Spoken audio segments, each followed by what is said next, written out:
du point de vue de la différenciation sexuelle. Entre Marie et Joseph, cela ne faisait aucun problème. Bon, pour Freud, ça pose un gros problème. Hein, pour Freud, ça pose un très gros problème. Pour ceux qui ont la spiritualité de l'hippopotame, hein, si vous préférez, n'est-ce pas? Bon, voilà. Ceux qui ont la spiritualité de la passoire et de la serpillière, ça pose un gros problème. N'est-ce pas? La signification sponsale du corps. Eh bien, figurez-vous que il y a quelque chose dans le corps originel de l'Immaculée Conception. Dans le corps originel, vous voyez, de l'Immaculée, la première cellule, elle a des récepteurs spirituels, surnaturels également, qui fait qu'elle peut aspirer en elle tout ce qui appartient à la féminité de la très sainte Trinité. Voilà pourquoi d'ailleurs elle va aspirer l'incarnation de la seconde personne de la très sainte Trinité. Mais il y a en elle également une relation sponsale à travers le point de vue physique de son corps et de l'intériorité de son corps, tout illuminé par la vastitude de sa féminité surnaturelle, en plénitude, capable de venir se réfugier dans toutes les cellules vivantes d'un corps parfaitement et substantiellement ajusté à elle dans le mariage.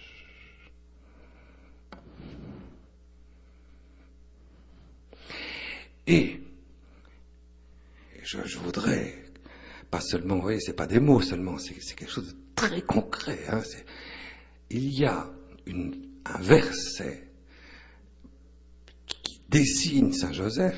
Ça m'avait marré quand le père a dit la messe de Saint Joseph. Il a dit, vous voyez, Jésus est venu pour les pécheurs, pas pour les justes. Je lui ai dit d'ailleurs à la sortie, j'ai dit, c'est extraordinaire votre histoire que vous avez dit. Vous avez dit, s'il y a un juste parmi vous, qu'il sorte. Oui, il y a un juste. Parmi nous, il y a un juste, c'est Saint Joseph. Alors je dis, vous avez dit à Saint Joseph de sortir.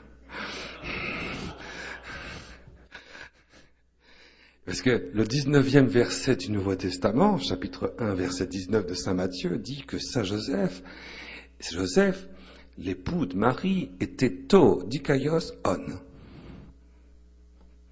He tzadek. En hébreu. Il était juste, dikaios, le to on, c'est la substance. Il était juste jusque dans sa substance. Ça veut dire qu'il était substantiellement ajusté à Dieu, au Père, et ajusté à Marie. Il avait une grâce d'affinité et de complémentarité avec l'Immaculée Conception. C'était pas seulement le crottin de l'âne. Oui, il s'occupait de la paille et du foin, c'est évident, parce que dans le règne du Sacré-Cœur, on trouve la divinité incréée de Dieu dans la paille et le foin, dans les plus petites choses.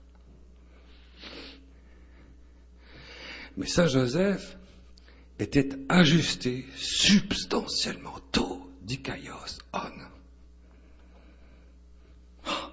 Faut le savoir, ça, quand même. Donc, la justice, ça veut dire qu'il est ajusté de l'intérieur, dans la signification sponsale de son corps masculin, à la paternité, à l'époux. Saint Jean-Baptiste le dira, n'est-ce pas? Et aussi, bien sûr, dans le mariage, avec l'Immaculée Conception. Je ne sais pas si vous voyez comment la couleur, toute lumineuse, palpitante, venue de Dieu, bleue, de l'omniprésence du Père, est venue se conjoindre dans l'abandon de l'Immaculée Conception, dans toutes les cellules du corps masculin de Joseph, pour illuminer de sa couleur toute immaculée, lumineuse, celle du Verbe de l'épouse, vous voyez, dans la personne incréée de Dieu, dans les cellules masculines de Joseph, et tout ça, ça resplendit, et il y a eu une humanité qui n'était ni homme ni femme, qui a émané de l'intérieur de l'unité de Marie et Joseph, et qui a produit une transfiguration, comme on dit dans l'Évangile, une métamorphose lumineuse. Et cette métamorphose lumineuse réalise le secret de la grâce de l'unité sponsale de Marie et Joseph. Et le pape, donc Jean-Paul le Grand, de glorieuse mémoire, nous a indiqué, quand il a fait son encyclique sur Saint Joseph, qui s'appelle Redemptoris Custos, il a dit ceci, une phrase incroyable. Il dit voilà, quand Dieu s'est incarné, il a pris en Marie quelque chose. Il a pris il a bien pris de la terre, il a pris de la matière, il a pris une matière vivante dans Marie, il a pris quelque chose dans son corps pour se fabriquer l'humanité de Jésus. Il a pris quoi dans le corps de Marie? Eh bien, le Verbe de Dieu, encyclique du Saint-Père, la dernière encyclique sur Saint Joseph, indique que le Verbe de Dieu, eh bien, pour s'incarner, il a pris dans Marie, il a assumé, vous voyez, assumé, le Verbe de Dieu a assumé, dans Marie, c'est génial, il a assumé, Assomption, il a assumé dans Marie ce qui appartenait dans son corps biologique, physique, spiritualisé, surnaturalisé, à son unité sponsale avec Joseph. Il a pris de la couleur verte.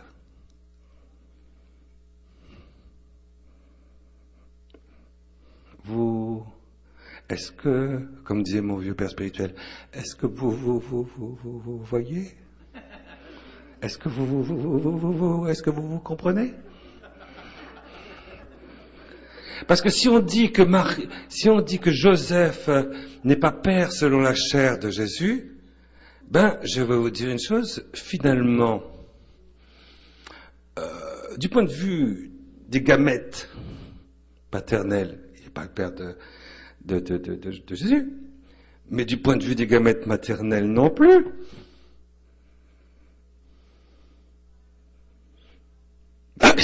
C'est l'évidence.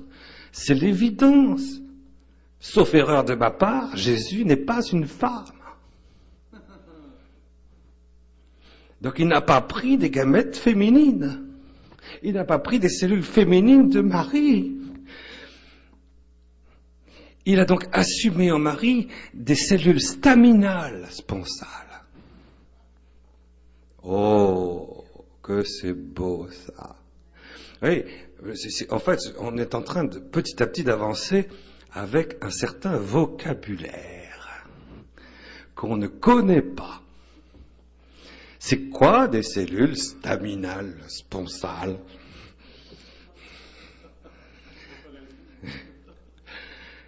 C'est très important parce que, je vais vous dire, c'est très très important parce que la mise en place du corps spirituel dans lequel on devra se plonger dans un an relève des lois des cellules staminales.